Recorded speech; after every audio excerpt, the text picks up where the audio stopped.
أعوذ بالله من الشيطان الرجيم بسم الله الرحمن الرحيم പരമകാരുണ്യകനും കരുണാമയനുമായ അല്ലാഹുവിന്റെ നാമത്തിൽ ഞാൻ ആരംഭിക്കുന്നു. ولا جناح عليكم فيما عرضتم به من خطبة النساء أو أكننتم في أنفسكم علم الله أنكم ستذكرونهن ولكن لا تواعدوهن سرا إلا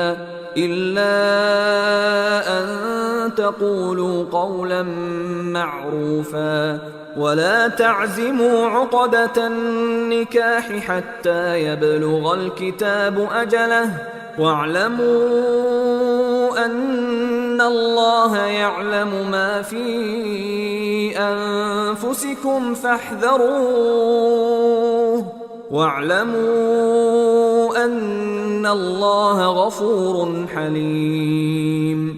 അത്തരം സ്ത്രീകളുമായി വിവാഹാലോചന ചെയ്യുന്നതിന് നിങ്ങൾ സൂചന നൽകുകയോ അതല്ലെങ്കിൽ അക്കാര്യം നിങ്ങളുടെ മനസ്സുകളിൽ മറച്ചുവെക്കുകയോ ചെയ്യുന്നതിൽ നിങ്ങൾക്ക് കുറ്റമില്ല. തീർച്ചയായും അവരെപ്പറ്റി വിചാരമുണ്ടാകുമെന്ന് അല്ലാഹുവിനറിയാം. എങ്കിൽ നിങ്ങൾ മാന്യമായ വാക്ക് പറയുകയല്ലാതെ നിങ്ങൾ അവരുമായി രഹസ്യ വാഗ്ദാനം ചെയ്യരുത്. ഇദ്ദയുടെ നിർദ്ദിഷ്ടാവധിയെത്തുന്നതുവരെ നിങ്ങൾ വിവാഹബന്ധമുറപ്പിക്കുകയും അരുത്. നിങ്ങളുടെ ഹൃദയങ്ങളിലുള്ളത് അല്ലാഹുവിനറിയുന്നുവെന്നു നിങ്ങൾ മനസ്സിലാക്കുക. അതുകൊണ്ട് അവനെ നിങ്ങൾ സൂക്ഷിച്ചു കൊള്ളുക. അല്ലാഹു അങ്ങേയറ്റം പുറത്തു കൊടുക്കുന്നവനും സഹിഷ്ണുതയുള്ളവനുമാണെന്നും നിങ്ങൾ അറിഞ്ഞുകൊള്ളുക.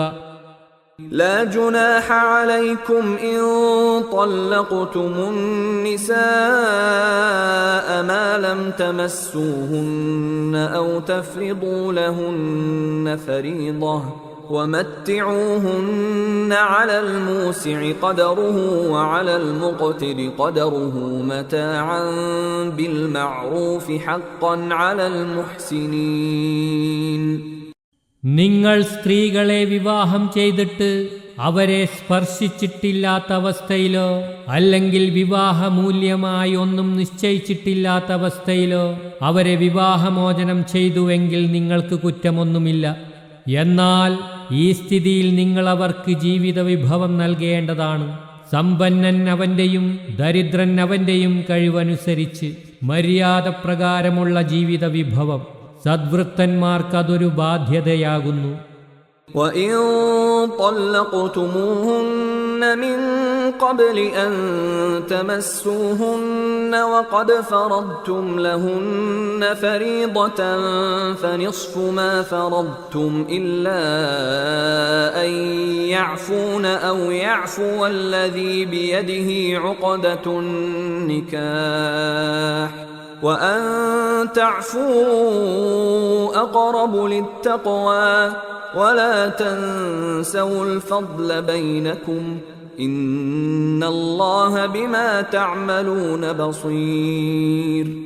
നിങ്ങൾ അവർക്ക് വിവാഹമൂല്യം നിശ്ചയിച്ചു കൊടുത്തിരിക്കെ അവരെ സ്പർശിക്കുന്നതിന് മുമ്പ് വിവാഹമോചനം ചെയ്യുന്നുവെങ്കിൽ നിങ്ങൾ നിശ്ചയിച്ചതിന്റെ പകുതി കൊടുക്കേണ്ടതാണ്. അവർ വിട്ടുവീഴ്ച ചെയ്യുകയോ അല്ലെങ്കിൽ വിവാഹബന്ധം ആരുടെ അധികാരത്തിലാണോ ആൾ വിട്ടുവീഴ്ച ചെയ്യുന്നെങ്കിൽ ഒഴികെ. എന്നാൽ നിങ്ങൾ വിട്ടുവീഴ്ച ചെയ്യുന്നതാണ് ദൈവഭക്തിയുമായി ഏറ്റവും അടുത്തത്. നിങ്ങൾക്കിടയിലുള്ള ഔദാര്യം നിങ്ങൾ മറക്കരുത്. നിശ്ചയമായും നിങ്ങൾ ചെയ്യുന്നതെന്തും അല്ലാഹു നല്ലവണ്ണം കാണുന്നവനാണ്. حافظوا على الصلوات والصلاة الوسطى وقوموا لله قانتين. എല്ലാ നമസ്കാരങ്ങളും വിശിഷ്യ മധ്യനമസ്കാരവും നിങ്ങൾ സംരക്ഷിക്കുക. നിങ്ങൾ അല്ലാഹുവിന്റെ മുമ്പിൽ അനുസരണമുള്ളവരായി നിൽക്കുക. فإن خفتم فرجالا أو ركبانا فإذا أمنتم فاذكروا الله كما علمكم ما لم تكونوا تعلمون. ഇനി നിങ്ങൾ ശത്രുക്കളെ ഭയപ്പെടുന്നുവെങ്കിൽ നടന്നുകൊണ്ടോ സവാരി ചെയ്തുകൊണ്ടോ നമസ്കരിക്കുക. എന്നാൽ നിങ്ങൾ നിർഭയരായാൽ മുമ്പ് നിങ്ങൾ അറിഞ്ഞിട്ടില്ലാത്തത് അല്ലാഹു നിങ്ങൾക്ക് പഠിപ്പിച്ചു തന്നതു പ്രകാരം നിങ്ങൾ അവനെ സ്മരിക്കുക.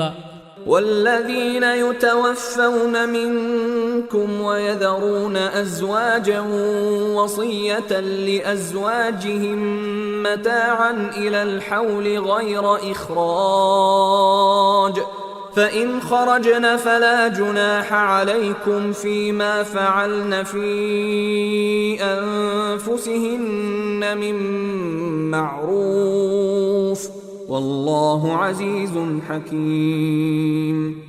നിങ്ങളിൽ നിന്നു വല്ലവരും മരണപ്പെടുകയും ഭാര്യമാരെ വിട്ടേച്ചു പോവുകയും ചെയ്യുന്നതായാൽ തങ്ങളുടെ ഭാര്യമാരെ വീട്ടിൽ നിന്ന് പുറത്താക്കാതെ 1 വർഷം വരെ അവർക്ക് ജീവനാംശം നൽകണമെന്ന് വസിയത്ത് ചെയ്യേണ്ടതാണ്.